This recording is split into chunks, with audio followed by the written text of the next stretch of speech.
Hi guys, today we'll be discussing chapter 13, more specifically chapter 13 dealt with emotional tone during speeches and how it's important and plays an important role when you are presenting a speech. Like I said again, not only to the speaker but also to your audience.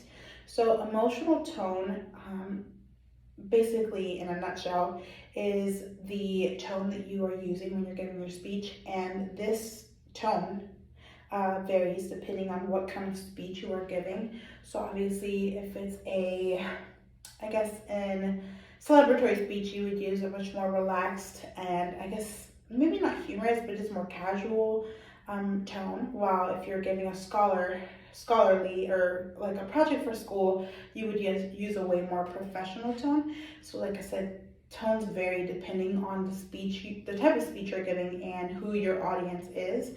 Um, and now that we're talking about audience also, like I said, mentions an important role or plays an important role when deciding what tone to use for what speech.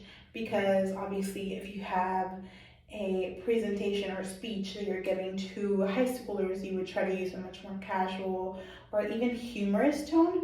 While if you were giving a speech to a bunch of medical doctors about something new you found or new research data, you would use a much more professional tone. So that is a major role or a major way in which audience plays a role when determining the tone of your speech.